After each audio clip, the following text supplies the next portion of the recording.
সংগঠন অনেক পপুলার, অনেকগুলি গান তাদের বিভিন্ন আ প্ল্যাটফর্মে কাজ করছে। বিশেষ করে সামাজিক যোগাযোগ মাধ্যমে মিলিয়ন, মিলিয়ন, বিলিয়ন ভিউয়ার্স যে গান তাদের সাথে আছে। তিনি আরো কাজ করেছেন দারুল আজহার মডেল মাদ্রাসায় তিনি একজন পরিচালক। এছাড়াও হাফিজি হুজুর রহমতুল্লাহ আলাইহি সেবা ফাউন্ডেশনেও তিনি আছেন আ সাধারণ সম্পাদক হিসেবে। এছাড়াও তারা আরো অনেক সামাজিক সংগঠনের সাথে জড়িত আছেন। আমরা এক, এক করে জানবার চেষ্টা করব। তিনি কেন এই সামাজিক কাজগুলিকে বেছে নিয়েছেন তার পেশা হিসেবে? আ কি হবে এই কাজ করে? একটু যদি বলতেন ব্রিফলি। জি, আসসালামু আলাইকুম ওয়া রাহমাতুল্লাহ। সম্মানিত দর্শকবৃন্দ, সবাইকে আন্তরিক মোবারকবাদ জানাচ্ছি। তো আমাকে যে প্রশ্নটি করা হয়েছে যে, আমরা নিজের পেশাগত দায়িত্বের পাশাপাশি সামাজিক, সাংস্কৃতিক সংগঠনের সাথে কেন জড়িত? তো এটা আসলে একটা অনুপ্রেরণা থেকে রাসূল সাল্লাল্লাহু আলাইহি সাল্লাম হাদিসের মধ্যে একটা বক্তব্য বলেছেন, "খায়রুন নাস মান ইয়ানফা'ু বিহিন নাস।" যে উত্তম মানুষ তারা, যাদের দ্বারা মানুষ উপকৃত হয়।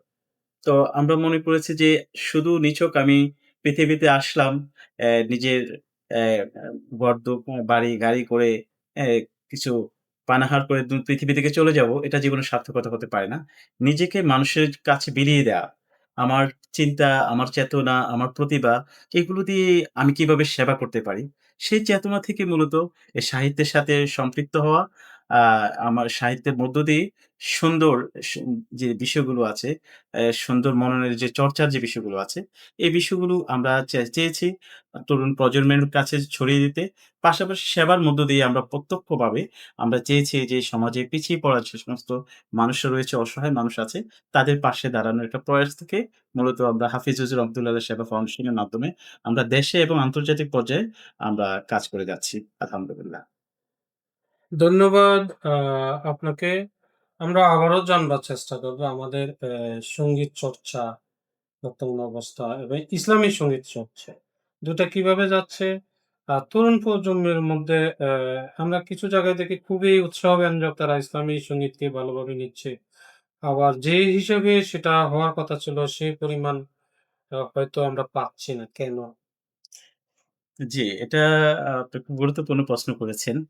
যে সঙ্গীত চর্চাটা আমাদের দেশে আমি বলব যে এখন ইসলামী সঙ্গীত চর্চাটা আমাদের ব্যাপক একটা মানে বৈপ্লবিক একটা আমি মনে করেছি একটা পরিবর্তন এসেছে এবং একটা জোয়ার তৈরি হয়েছে। আমার খুব মনে পড়ে সম্ভবত ২০০০ এর দিকে আমাদের একটা মানে আ বাইরে একটা প্রজেক্ট এসেছিল যে আমরা একটা মিডিয়া করব। তখন আমরা আমাকে এটা একটা প্রোফাইল রেডি করার জন্য বলা হয়েছিল। আমি সচিবালয়ে এটা জমা দিয়েছিলাম যে একটা ইউনিটি রেডিও সরকার একটা প্রকল্প করেছিল যে ইউনিটি রেডিও দিবে। তো আমরা প্ল্যান ছিল যে আমরা শুধু এটাতে ইসলামী সংগীতগুলো আমরা করব। তখন খুব আমার মাঝে টেনশন কাজ করত যে ২৪ ঘন্টা চালানোর জন্য এত সংগীত কোথায় পাবো? মানে আমাদের তখন অনেক অল্প একদম হাতে গোনা কিছু সংগীত ছিল। কিন্তু আলহামদুলিল্লাহ এখন আমাদের দেশে অনেকগুলো শিল্পী গোষ্ঠী হয়েছে। আগে হাতে গোনা সাইমুম, দাবানল, কলরব কয়েকটা শিল্পী গোষ্ঠী ছিল। শিল্পল থেকে এখন শতাধিক না বা কয়েক শত শিল্পী গোষ্ঠী হয়েছে এবং আপনি YouTube এ গেলে দেখবেন যে হাজার, হাজার সংগীত আপনি শুনে শেষ করতে পারবেন না। এই পরিমাণ সংগীত হয়েছে। তো আর এইটাকে আমরা লক্ষ্য করেছি আমাদের তরুণ সমাজ চমৎকারভাবে গ্রহণ করেছে। আপনি এগুলোতে ভিউ দেখবেন যে মানে কোটি মিলিয়ন মানে কোটি ভিউয়ার অনেক সংগীত আপনি পাবেন। যেটা হয়তো সাধারণ গানেও ওরকম অনেক সময় পাওয়া যায় না। আর একটা বড় বিষয়টা হলো এটা যে আমরা একটা সময় লক্ষ্য করেছি যে যখন এই সংগীতগুলো ছিল না মাঠে, তখন মোবাইলের মধ্যে রিংটোন হিসেবে দেখা যেত যে আপনি আমাদের বেশিরভাগ তরুণরা হিন্দি গানের আমরা রিংটোন পেতাম। সাধারণ মানুষ রিক্শাওয়ালা এখন কিন্তু আপনি এটা দেখবেন না। এখন দেখবেন যে সেগুলো এরা চেঞ্জ আসছে, অনেক ইসলামিক চেঞ্জ সংগীত আসছে। ওরা কিন্তু শুনছে। এদেশের মানুষ তাওহিদি জনতা ইসলামী সংগীতকে দারুণভাবে গ্রহণ করেছে। দারুণ বলেছেন আপনি। আমরা যদি বিকল্প সংস্কৃতি বলতে কি বোঝায় বা এটা কেমন আপনি কিভাবে দেখেন? জি, হ্যাঁ। বিকল্প বলতে যেটা বোঝাই যে আমাদের সমাজে যে প্রতিষ্ঠিত যে সংস্কৃতিটা রয়েছে, যেটা আকাশ সংস্কৃতির মধ্য দিয়ে বা আমরা দীর্ঘদিন যাবৎ আমার কাছে মনে হয়েছে সংগীতের কালচারাল দিকটা থেকে ওলামায়ে কেরাম, এদেশের ওলামায়ে কেরাম অনেকটা নির্লিপ্ত ছিলেন। বিশেষ করে যে এই আমাদের যে সঙ্গীত সঙ্গীতকে ইনারা হ্যাঁ, হয়তো বলছে অন-ইসলামিক বা হ্যাঁ, আ এটাকে মানে জায়েজ বলেনি কেউ কখনো বলে রয়েছে একদমই যে এটা কবিতাকে বিভিন্নভাবে নেগেটিভ ভুল ভাবে ধারণা, ভুল হ্যাঁ, মিথ হ্যাঁ, প্রতিষ্ঠিত হ্যাঁ, ছিল। হ্যাঁ, এটা একটা প্রতিষ্ঠা থাকার কারণে একটা দীর্ঘ সময় পর্যন্ত একটা এটার ব্যাপারে একটা নেগেটিভ একটা ইমপ্রেশন আমাদের সমাজে কাজ করত। তো আমার মনে আছে আমি একবার একটা প্রোগ্রামের মধ্যে ইসলামী সংগীত গাওয়ার জন্য ঘোষণা হয়েছে। তো যখন আমি গিয়েছি তখন বায়তুল মোকাররমের খতিব সাহেব ছিলেন ওই মজলিসে। আচ্ছা। তো উনি রেগে গেছেন যে, "ইসলাম ধর্মের সংগীত কিসের? বসো তোমরা বাদ দাও।" এই যে বিষয়টা যে এই যে জিনিসটা এটার জন্য ওরা ভুল বুঝছে। যে সংগীতের তো আলাদা এটা কোনো এটা আলাদা কোনো সত্তা না। এটা হলো যদি এটাকে ভালো আপনি প্রতিষ্ঠিত একটা জিনিস। আপনি একটা পাত্রের মধ্যে আপনি যদি পবিত্র জিনিস রাখেন, আপনি জমজমের পানি রাখেন, এটা পবিত্র জিনিস। পাত্রের আলাদা কোনো দোষ নাই। আর যদি আপনি এখানে শরাব রাখেন, আপনি যদি মদ রাখেন তাহলে এটা অপবিত্র। তো ঠিক তেমনিভাবে সংগীতটা তো এরকম। এটার আলাদা কোনো যে এটার কোনো আমাদের নিজস্ব উদ্দেশ্যটা কি? আমরা হ্যাঁ, কি নিয়ে কাজ করছি? আমরা কি জি, মেসেজটা জি। দিচ্ছি? আমার সঙ্গীত যে তো একটা আলোচ্য বিষয়টা কি আমার? একদম। আমরা সঙ্গীত চর্চা করছি। সঙ্গীতের কি মেসেজ? প্রজন্মের টু প্রজন্ম সেটা কি বেনিফিট পাবো? আমরা যদি সেটা ফিক্স আপ করতে পারি, অবশ্যই সঙ্গীত একটা ভালো জিনিস হতে পারে। তবে ইসলামে যেটা বলা হয়েছে কিছু যে সঙ্গীত উগ্রবাদিতাকে প্রশ্রয় দেয়, মানুষের স্বাভাবিক জীবনযাত্রা ব্যাহত করতে পারে, সেই ধরনের সঙ্গীতকে অবশ্যই বর্জনীয়।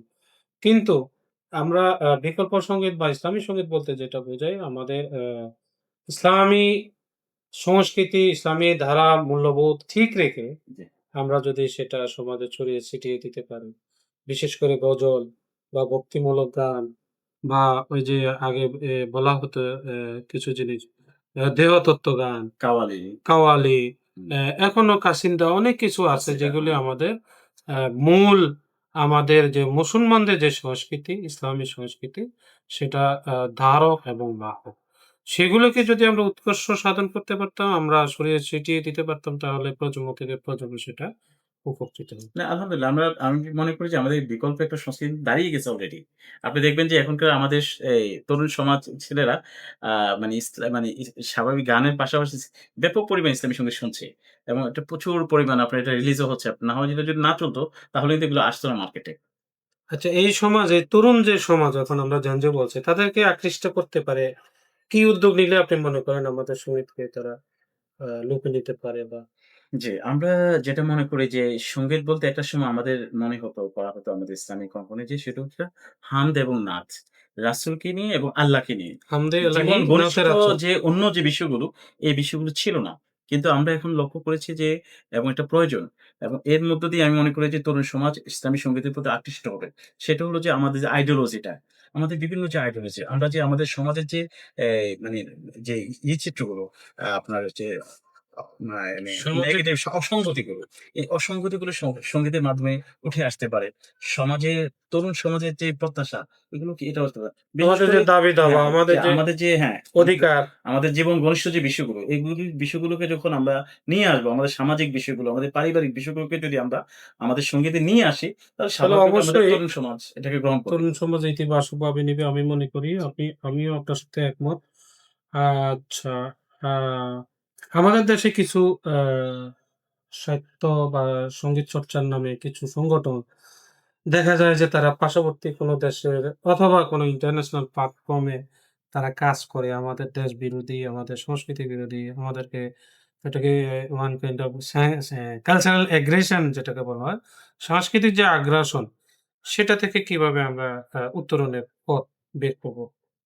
স্বাভাবিকভাবে এটাই যে ও ওদের যে সংগীতগুলো যে কালচারাল আগ্রাসন আপনারা যেটা বলেছেন, এটা তো আসলে একটা আমাদের এদেশের সংখ্যাগরিষ্ঠ একটা মুসলিম একটা কান্ট্রি।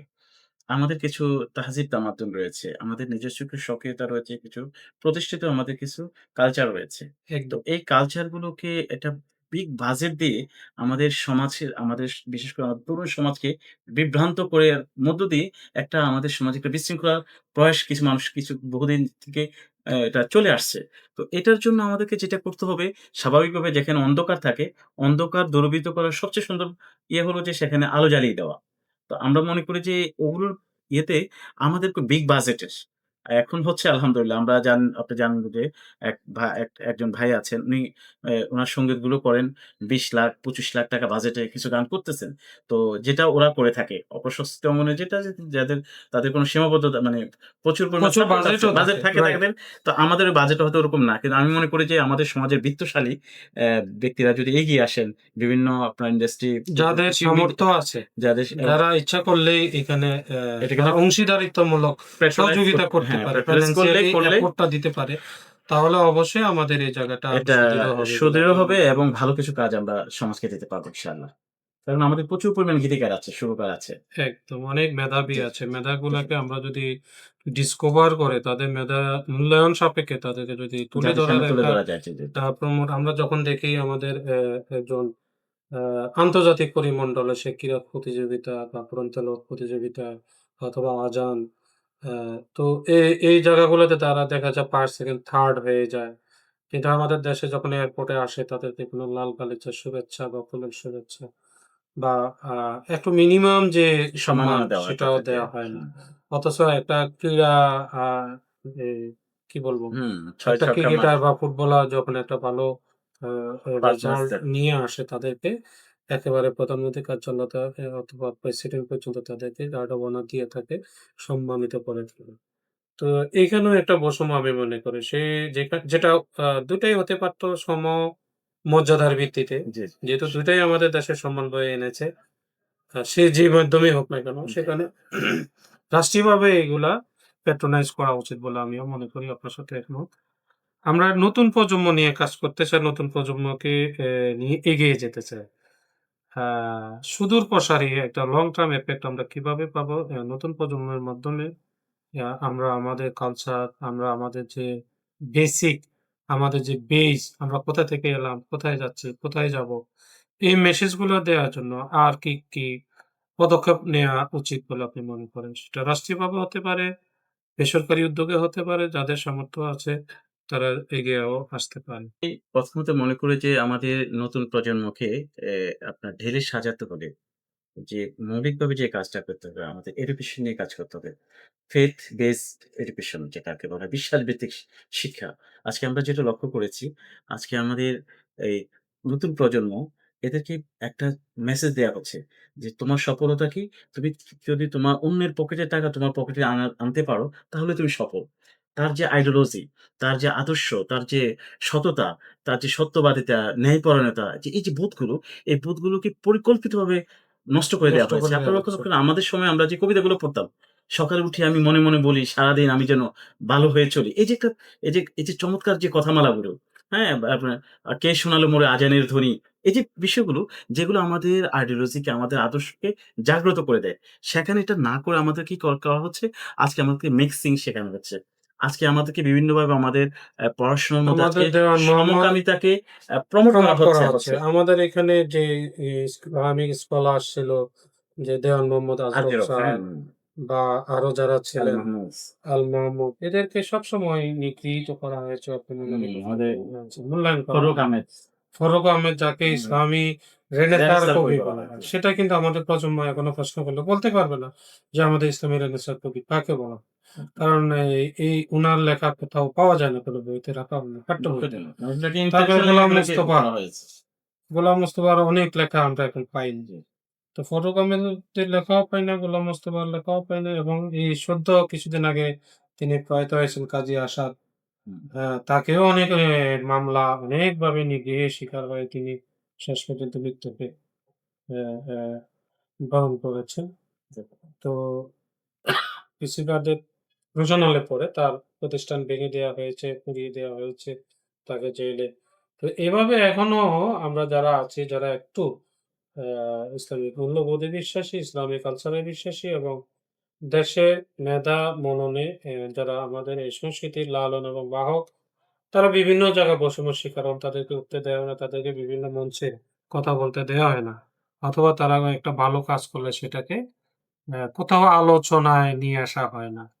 আমরা জানি আমাদের কাসেম বিন আবু বকর। আমার মনে হয় সংখ্যায় তার হলো সবচেয়ে বেশি রচনা, উপন্যাস অনেক রচনা বই ছিল। বাংলাদেশের। ছোটবেলা আমরা সেই ফুটন্ত গোলাপ। হ্যাঁ, সেই বোগরা পড়া সেই মেয়েটি এরকম অনেক উপন্যাস। একেবারে মামুলি কিছু ঘটনাকে নিয়ে তিনি একটা উপন্যাস লিখতেন। তার এখানে একটা অপরাধই ছিল তার সে বিভিন্ন জায়গায় কোথাও কোরআনের আয়াত, কোথাও হাদিসের হাদিসের একটা উদ্ধৃতি বাণী নিয়ে দিয়ে আসতেন। দিতেন। এটাই হলো তার অপরাধ। আইডিওলজিটাকে উনি যার কারণে তাকে নিয়ে কোনো সাহিত্য সমাজে আলোচনা এখনো হয় না। তাকে কোনো রাষ্ট্রীয় পদক দেয়া হয়নি এবং ভবিষ্যতে আমি জানি না তার নামটা কতদিন সে বয়ে বেড়াবে। আল মামুদও ভিলেন হয়ে গেছিলেন। কিন্তু সে ভিলেন হয়নি, আরো বড় আকারে আরো ভালোভাবে তিনি জ্বলে উঠেছে। চলে। ব্লাড এট সানডাউন। আমি মনে করি এভাবে যারা যুগে, যুগে যাদেরকে দাবিয়ে রাখা হয় তারা কোনো না কোনোভাবে আবারও উঠে আসবেন। আমরা আরো একটা প্রশ্ন আমরা করতে চাই। আপনার কি পরিকল্পনা আগামীতে আপনি কি করতে চান? হ্যাঁ, কেটে দিলেন। জি। যে আমরা আসলে চাচ্ছি আপনি যেটা বললেন যে আমরা খুব দুঃখের সাথে লক্ষ্য করেছি যে আজকে আমাদের এই তরুণ সমাজ সহ আমাদের প্রজন্মকে আপনার বিভ্রান্ত করার বিভিন্নভাবে রাষ্ট্রীয়, আন্তর্জাতিকভাবে বিশেষ করে আমাদের যে প্রতিবেশী রাষ্ট্রের যে কালচারাল যে আগ্রাসনের মাধ্যমে আজকে আমাদের জাতিকে বিভ্রান্ত করা হচ্ছে। এবং আপনি বিশেষ করে লক্ষ্য করবেন যে পহেলা বৈশাখ পহেলা বৈশাখের মধ্য দিয়ে আমাদের প্রজন্মকে একটা মেসেজ দিতে চাওয়া হচ্ছে যে, আমরা আসলে একসময় হিন্দু ছিলাম। আমাদের কালচারটা হিন্দু কালচার থেকে এসেছে। এরকম একটা মেসেজ আমাদেরকে দিতে চাচ্ছে। এটার এগেইনস্ট এ আপনি হয়তো লক্ষ্য করেছেন কিনা আমি জানি না। জাতীয় সাংস্কৃতিক কেন্দ্র আমরা গত বৎসর থেকে আমরা শুরু করেছি। যে আমরা বিশ্বাস করি যে আমরা প্রতিষ্ঠিত একটা কালচারকে আমরা একেবারে দমিয়ে দিতে পারব না। বাকি আমরা সেখানে একটা মোড়টাকে আমরা ঘুরিয়ে দিতে পারি। আমরা এখানে ভিন্ন একটা ধারা তৈরি করতে পারি। সেটাকে আমরা এই চিন্তাটাকে আমরা করে আমরা এখন কিন্তু আপনার পহেলা বৈশাখের দিন আমাদের জাতীয় সাংস্কৃতিক কেন্দ্র থেকে আ আমরা রেলি করে থাকি। রেলি করি।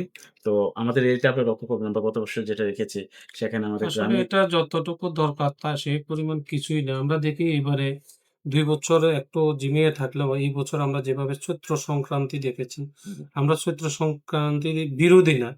এটা তবে এটা যে আমাদের কালচার না এটা তো মানতে হবে। কারো কালচার আমাদেরকে মানতে বাধ্য করা, আমাদেরকে সেইভাবে ধাবিত করা এটা রাষ্ট্রীয়ভাবেও হয়ে যাচ্ছে কোনো, কোনো ক্ষেত্রে আমরা দেখি এবং এটাকে এইবারে যেভাবে উৎসবমুখর পরিবেশে আ চৈত্র সংক্রান্তিটা করালো। এটা তো আমাদের কালচারের সাথে যায় না। এটা একেবারেই হিন্দুদের একটা পূজা। যদি আমরা সরাসরি বলি। তাদের পূজার সাথে এটা তাদের ধর্মীয় আচার হতে পারে, অনুষ্ঠান হতে পারে। এটা করলে যদি সওয়াবের কাম হয় তাদের হবে। আমাদের তো কিছু না। পয়লা বৈশাখও একই আমরা যদি এটাকে আমাদের বছরের ১ম দিন হিসেবে আমরা ধরে নিই, আমাদের একটা রাষ্ট্রীয় অনুষ্ঠান হতেই পারে। সেখানে আমরা এমন কিছু বিষয় দেখি, কিছু মূর্তি দেখি, কিছু মূর্তিগুলো আমাদের কারো, কারো রাজনৈতিক ক্যারেক্টারের সাথে চলে যায় বা ধর্মীয় ক্যারেক্টারের সাথেও চলে যাচ্ছে। সেখানে কিছু এমন ক্যারেক্টার নিয়ে আসা হচ্ছে হাঁস, হাঁস আমরা জানি কার্তিকের বাহন, তারপরে ময়ূর, তারপরে হলো পেঁচা। সেটা তো আমাদের কালচার না। সেটা কারো ধর্মীয় অনুষ্ঠান হতে পারে। তো কারো ধর্মীয় অনুষ্ঠানকে আমাদের রাষ্ট্রীয় অনুষ্ঠানে পরিণত করার যে হীন প্রয়াস সেটা অনেকাংশে সফল হয়ে গেছে এবং হচ্ছে। আগামীতে হয়তো আরো বেশি ব্যাপকভাবে হবে যেটা আমরা মনে করতেছি। তো এগুলি অবশ্যই যারা রাষ্ট্রীয়ভাবে নীতি নির্ধারক আছেন তারা অবশ্যই এই বিষয়গুলো ভেবে দেখা উচিত।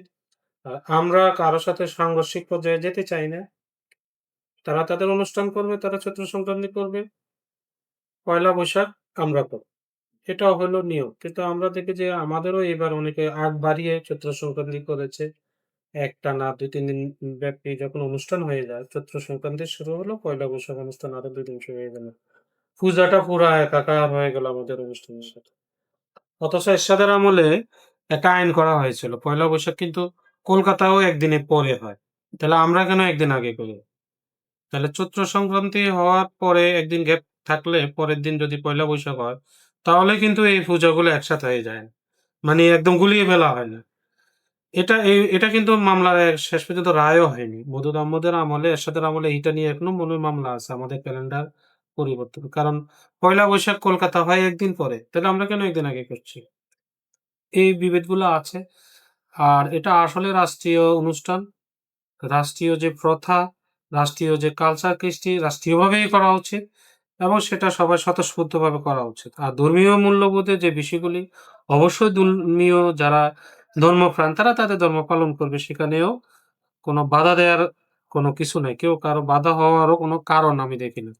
তবে কারো সংস্কৃতিকে আরো একটা প্রজন্মে আরো একটি ধর্মের মধ্যে চাপিয়ে দেয়া, সবকিছুকে একাকার করে ঘুরিয়ে ফেলা, আবার এটাকে বাধা দিলে বা ভিন্ন মত পোষণ করলে তাকে টার্গেট করা, এই সবই খুবই ভয়ংকর এবং সাংঘাতিক এগুলা কালচারাল বিষয়। আগ্রাসন। তো আমরা মনে করি এই বিষয়গুলা যারা একটু শিক্ষিত, আমরা দেখি ইন্ডিয়াতেও অনেকে এগুলা তারা বিরোধী এবং আ ইন্ডিয়ার যে আনন্দবাজার পত্রিকা কিন্তু নিউজ করেছে যে বাংলাদেশের যে পয়লা বৈশাখ উদযাপিত হয় সেটা হলো তাদের হিন্দুদের অষ্টমীর পূজার মতো। তাহলে আমরা কি করতেছি, অষ্টমী পূজাটাই আমাদেরকে পয়লা বৈশাখের মধ্যে দিয়ে ঢুকিয়ে দেয়া হয়েছে। তো আজকে আমরা আ এখানে আমি একটু মোহতারাম একটু কারেকশন জি, করতে আপনি একটু চাচ্ছি। এড সেটা করেন। হলো যে একটা বিষয় আমাদের খেয়াল করা দরকার। সেটা হলো যে পহেলা বৈশাখটা। পহেলা বৈশাখটা আজকে আমাদের সমাজে এভাবে এই রূপটা ধারণ করলো কিভাবে? এটা একটা ধর্মের কিছু কালচার এটাকে কিভাবে আকর্ষণ করলো? এখানে আমাদের কিছু দায় রয়েছে। আমাদের কিছু দায়টা রয়েছে এই কারণে আমি বলব যে আপনি জানেন হয়তো পহেলা এই যে বাংলা যে সনটা, এই বাংলা সনটা কিন্তু এসেছে আরবি সন থেকে। আপনি তো লক্ষ্য করবেন যে এখন ১৪৩৩ এ আমরা ইয়ে করেছি। আরবিতেও কিন্তু আমাদের ১৪০০ এখন সম্ভবত কত যেন ২৭ না কত চলছে। মানে কাছাকাছি। তো এই যে মানে আরবি থেকে আমাদের বাংলা সনের প্রবর্তন, এটা কার হাতে হয়েছে? মূল ইয়ার হাতে আপনার এই সম্রাট আকবরের হাতে। সেও কিন্তু মুসলমান ছিল। সে ওই ফাতেহুল্লাহ সিরাজীকে দিয়ে যখন দেখল যে আমাদের ফসলি সনের সাথে এটা যাচ্ছে মিলে যাচ্ছে না। চন্দ্র এবং এ চন্দ্র চন্দ্রবর্ষ। সন চন্দ্রবর্ষ এবং সূর্যবর্ষের ১১ দিনের পার্থক্যের কারণে মানে সে ইয়ে করা যাচ্ছে না। তখন কি করেছে? তখন এই চন্দ্রটাকে সে আপনার চন্দ্রের একটা সৌর একটা বর্ষ সে ইয়ে করতে গিয়ে ওটা সে সমন্বয় করে কিন্তু এই বাংলা নববর্ষটাকে ইয়ে করেছে। তো তার মানে এটা আমাদের মুসলমানদের হাতে তৈরি এবং এটা মুসলমানদের এটা একটা গুরুত্বপূর্ণ একটা অবদান। তো সেটাকে আজকে আমরা এটা নিয়ে একেবারে নির্লিপ্ত থাকার কারণে আজকে ওরা এটাকে নিজস্ব কালচার দিয়ে এটাকে ইয়ে করে ফেলেছে। এজন্য আমি যেটা বলছি যে আমরা এখানে জাতীয় সাংস্কৃতিক কেন্দ্র আমরা এটার বিরুদ্ধে আমরা একটা বিস্তর আমরা পদক্ষেপ নিয়েছি যে আমরা এখন এটা ওদেরকে একদম ছেড়ে দিব না। আমরা আবার আমাদের রেলিতে আমরা যেটা রেখেছি, আমরা রিক্সা রেখেছি আপনি লক্ষ্য করেছেন গ্রামে বাংলায় যে এটা আমাদের একটা কালচার। আমরা এই এটা আরো কালচারটা আমাদের ব্যাপকভাবে আমাদের করতে আমাদের হবে। আপনি দেখবেন প্রজন্মকে আমি কি রিক্সাটাও যে আপনি দেখবেন হয়তো ছোটবেলায় যে কাপড় দিয়ে ঘেরাও দেওয়া রিক্সা। ছোটবেলায় আমাদের মা বোনরা ওই রিক্সা আমরা তাই করেছে তো? দেখেছি এবং নৌকায় উঠলেও নৌকায় একটা হ্যাঁ, পর্দা থাকতো। তারপর আমরা পালকি রেখেছি আমাদের ইয়েতে। আমরা আমাদের ম আ পালকিতেও ঢাকনা হ্যাঁ, দেয়া থাকে। আমরা আমাদের ইয়েটার মধ্যে আপনার মিনার রেখেছি। আমাদের রেলিতে আবার এবং আমরা যে রেলি করেছি এটা সেখানে আমাদের হ্যাঁ, সংস্কৃতি, এগুলো আমাদের সংস্কৃতির গুরুত্বপূর্ণ। আমাদের আমরা শেকড়। হারিকেন রেখেছি। একদম। এটা আমাদের সংস্কৃতির একটা গুরুত্বপূর্ণ অংশ। আমরা সেখানে বিচুন রেখেছি, মাথাল রেখেছি। যেগুলো আমরা আমাদের ঐতিহ্যের সাথে যায়। আমাদের ঐতিহ্যের মধ্যে পেঁচা ছিল না। আমাদের ঐতিহ্যের মধ্যে সে ময়ূর ছিল না। যেগুলো সত্যিকার অর্থে আমাদের সংস্কৃতি এগুলোকে আমরা রেখেছি এবং কিছু সংস্কৃতি ধর্মীয় বিষয় এগুলো আমাদের সমাজের মানুষ গ্রহণ করার মধ্য দিয়ে এটা আমাদের বাঙালি সংস্কৃতি হয়ে গিয়েছে। সেই সংস্কৃতিগুলোকে আমরা তুলে ধরেছি না, জাতির ওগুলো সামনে। তো চাপিয়ে দেয়া হয়েছে। হুম, যেমন এটা ছিল আনন্দ র্যালি ১ম হুম, যখন হুম। হয়, সেটাকে করে ফেললো মঙ্গল মঙ্গল শোভাযাত্রা। শোভাযাত্রা। তারপরে এগুলা এভাবে বিবর্তন করে যত সুযোগ হচ্ছে ততই তাদের ভিতরে জি, ঢুকিয়ে দেয়া হলো জি। সব। তো এখন আমরা যদি নির্লিপ্ত থাকি তাহলে ওরা ওরা এটা established আরো হয়ে যাবে। কিন্তু এইজন্য আমরা এখন চাচ্ছি যে আপনাকে অন্ধকার দূর করতে হলে আপনাকে শুধু মাসলা দিয়ে, শুধু আপনার বক্তব্য দিয়ে আপনি একটা হবে। জিনিসকে প্রতিহত করতে হবে না। আপনাকে বিকল্প দিতে হবে। আপনি বলবেন যে মানুষ তুমি কেন হ্যাঁ, আপনারটা অ্যাকসেপ্ট করবে? সেখানে তো ভালো এক্সাক্টলি, কিছু থাকতে এক্সাক্টলি। হবে। আপনার তার পিপাসা লেগেছে। আপনি বলবেন যে, "না, এই পানিটা তুমি এই খেও না। ময়লা পানি খেও।" এটা মানুষ শুনবে না। আপনাকে সেখানে দিতে হবে, ভালো পানি দিতে হবে। বিকল্প ব্যবস্থা রাখতে হবে। তো আমি মনে করি যে এই বিকল্প ব্যবস্থা আমাদেরকে থাকা দরকার। আমরা যারা কালচার নিয়ে কাজ করি, আমরা যারা সংস্কৃতি নিয়ে, সাহিত্য নিয়ে আমরা আমরা যারা কারো কাজ সাথে করি, দ্বন্দ্বে যাইতে আমাদের চাই না। কাছে ডেফিনিটলি কোনোর আমরা সাথে না, বিভেদে যাইতে হ্যাঁ, চাই না। কখনোই না। সবাই যার আমাদের দেশটা আ বিভিন্ন মত, বিভিন্ন ধর্ম, বিভিন্ন বর্ণের এই দেশ। আমরা শ্রদ্ধা এটাই শিক্ষা আমাদের পাবো। বৈচিত্র্য। ডেফিনিটলি। এটাই সুন্দর। আপনি দেখবেন এটা মুসলমানদের মধ্যে কিন্তু নাই। যদি মুসলমানরা আগ্রাসী হতো তাহলে এই ভারতবর্ষের মধ্যে হিন্দু থাকতে পারত না। ৮০০ বছর মুসলমানরা এই ভারতবর্ষ শাসন করেছে। মুসলমানরা হিন্দুদের কোনো ক্ষেত্রে বাধা দেয় নাই। মুসলমানরা মুসলিম সরকার ওদেরকে মন্দির বানিয়ে দিয়েছে। ওদের ধর্মীয় উপাসনার জন্য সবই দিয়েছে। লক্ষ, লক্ষ ধর্মীয় স্বাধীনতা দিয়েছে। একর সম্পদ দিয়েছে। তো এটা কিন্তু এখন আপনি দেখেন ভারতবর্ষে কি হচ্ছে?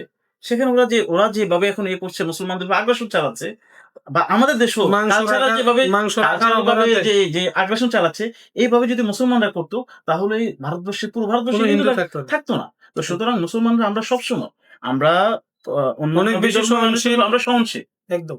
জঙ্গি, উগ্রবাদী হ্যাঁ, হিসেবে ট্যাগ দিয়ে এটা আমাদেরকে এটা একটা আইসোলেটেড করে রাখার একটা প্রচেষ্টা, হীন সেটা প্রচেষ্টা করেছে। আমি বলব। তো আমি মনে করি সারা বিশ্বে এখন ইসলামী সংস্কৃতি জোরদার অবস্থা। আমরা স্পেন যদি দেখি, আমরা যদি ফ্রান্স দেখি, আমাদের ইটালি, অটোমান সাম্রাজ্য থেকে শুরু করে সব সারা বিশ্বে একসময় ইসলামিক কালচার এখনো আ আ সোফিয়া মসজিদ, আয়া সোফিয়া। আ তারপরে এখন বিশ্বের ঐতিহ্য এবং আ কি বলবো? ঐতিহ্যের এগুলা আইকন হয়ে আছে। ইউনেস্কো স্বীকৃত। এভাবে অনেক এখনো না, আমি ইসলামিক আমি আমি গত মার্চে আমি তুরস্ক সফর করেছিলাম। টার্কি সেখানে আমি টার্কিতে গিয়েছিলাম। তো সে হায়া সোফিয়া, গোল্ডেন হর্নস, তারপর যে সেই যে আপনার কনস্টান্টিনোপলের যে ইয়েগুলো, তো দেখেছি যে মানে সেখানে তো আপনার কামাল পাশা, সে ও তো আসলে মূলত সে চেয়েছিল মুসলমানদের সব তাহজিব তামাদ্দুন সে শেষ করে দিবে। কিন্তু আলহামদুলিল্লাহ এই হচ্ছে না যে ওয়া মাকারু ওয়া মাকারাল্লাহ ওয়াল্লাহু খায়রুল মাকিরিন। যে মানে আল্লাহ তাদের ষড়যন্ত্রের আল্লাহর তো কৌশল আছে। তো আলহামদুলিল্লাহ আল্লাহ তাআলা এখন আল্লাহ তার সবসময় সে বড় কৌশলী। হ্যাঁ, হ্যাঁ, বড় কৌশলী। তো সেখানে আলহামদুলিল্লাহ এখন আপনার লক্ষ্য আমরা দেখেছি যে ইসলামী কালচারের চমৎকার আপনার ইয়ে হচ্ছে প্রকাশ হচ্ছে। আমরা একটা প্রোগ্রামে গিয়েছি সারা প্রায় ৪০ টা রাষ্ট্র থেকে প্রতিনিধি গিয়েছে। আমরা বাংলাদেশ থেকে আমরা কয়েকজন গিয়েছিলাম। তো সেখানে আমরা দেখেছি যে চমৎকারভাবে ইনশাআল্লাহ ইসলামিক কালচার গুলো ওখানে হয়ে আসছে, প্রতিষ্ঠিত হচ্ছে। এতক্ষণ কথা বলছিলাম কাউসার আহমদ সোহেল ভাইয়ের সাথে। তিনি আ একজন ইসলামিক স্কলার। তিনি সাহিত্য চর্চা করছেন, তিনি ধর্মীয় মূল্যবোধ নিয়ে কাজ করেন, তিনি ইসলামী গবেষণা, ইসলামী বিভিন্ন মাসলা মাসাইল বিভিন্ন বিষয়ভিত্তিক গবেষণা করেন এবং তিনি গান লেখেন, ইসলামী গান। এর মধ্যে বেশ কিছু গান তার মিলিয়ন ভিউয়ার্স হয়েছে সামাজিক যোগাযোগ মাধ্যমে। আমরা আগামীতে আরো সমৃদ্ধ লেখা তার থেকে পাবো। তার গ্রন্থ প্রকাশিত হবে এবং সেটা পাঠকের হাতে যাবে, পাঠক নন্দিত হবে এবং এই কৃতকর্মের মধ্যেই তিনি বেঁচে থাকবেন যুগ, যুগ।